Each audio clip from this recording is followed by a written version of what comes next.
sort of likened Andrew Luck through this stretch that they have, these 4 wins, as Superman changing into his costume in front of the city instead of going and hiding somewhere to do it and nobody really talking about it. No. I'm glad people finally are. And he has this awesome streak going now, 7 games with 3 or more touchdowns. Only Peyton Manning and Tom Brady have more. He's tied with Dan Marino. He's breaking all these records and looking awesome in a division that sort of can be still up for grabs. Yeah, and I think the people of Metropolis forgot about Superman. There's an actual article posted in The Ringer, and the headline was, Andrew Luck is back. Does anybody care? And it was like, they're in Indianapolis. They started bad. Andrew Luck's a bygone thing. It's Pat Mahomes' division now. Pat Mahomes is the prince.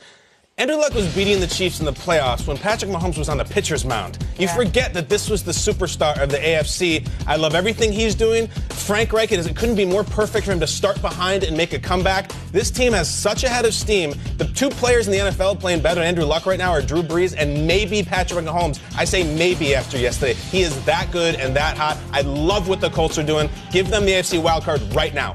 Right? I don't think they can catch the Texans. Wild card right now.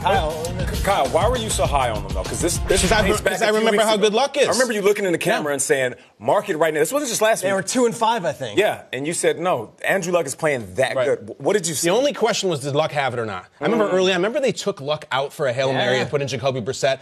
Concerns. I remember football before 2014. I remember how good Luck was. And the second we saw that Luck has the arm back, best quarterback in the division, that's all I need to see. He's unbelievable. I believe in him, and it's making me look Last year, the Saints had this draft class where they got Lattimore and Kamara and Ramczyk. That's this Colts draft class. Quentin Nelson's awesome. He's an all-pro guard. Darius Leonard, you were talking about Leighton Vander Darius Leonard is the best defensive rookie in the league.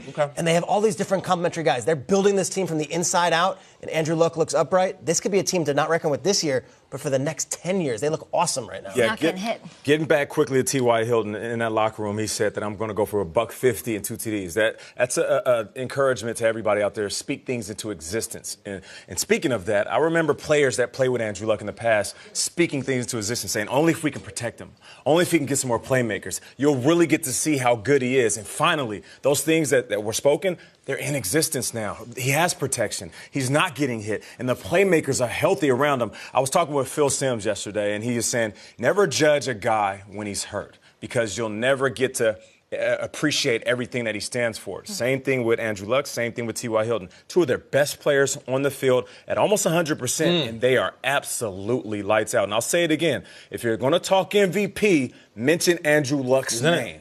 They're 5-5, but I love that you mentioned Quentin Nelson's name in this. You're looking at a guy, people are stepping up. Eric Ebron had 3 touchdowns last week. He didn't score this week at all, and they still looked awesome and put up close to 40 points because of guys like T.Y. Hilton, because of guys like Marlon Mack, who has 5 touchdowns the last 4 games, benefiting from that offensive line and everything that they're doing on offense.